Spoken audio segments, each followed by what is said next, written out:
Drivers coming back from a long Thanksgiving weekend are dealing with this wet and snowy weather, and the rain is making for some very dangerous road conditions for much of this week as well. Yeah, CBS 13's Dan Mitchinson has been out this morning. He's in Rockland with a look at conditions there.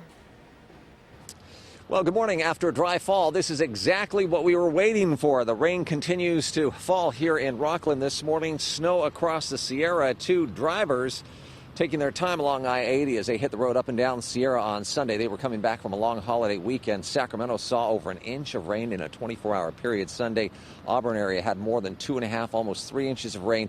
Steady day of rain causing flooding, though, on a lot of major roadways, and that's what we're seeing out here around the Rockland area this morning in Sacramento, all the way down to the Bay Area. Caltrans telling us that all westbound semi-truck traffic would be closed at the Nevada state line until today. Drivers having to find another way around. The CHP responding to dozens of accidents. We have had a few more this morning, too, around the area for drivers who just hadn't had to drive in rain like this since earlier in the year and had to remind themselves that they weren't going to get from A to B quite as quickly as they'd hoped.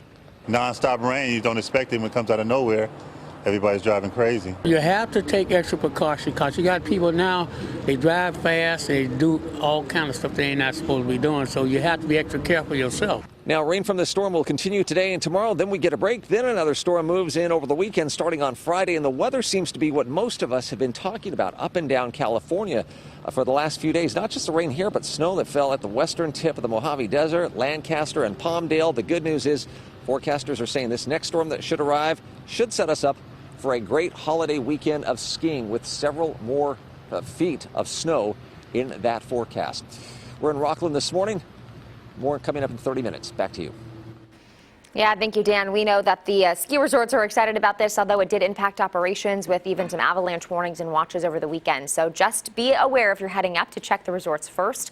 Our storm coverage, though, doesn't stop here. You can keep an eye on the weather in your neighborhood. That includes the radar where you live. CBS13.com/weather.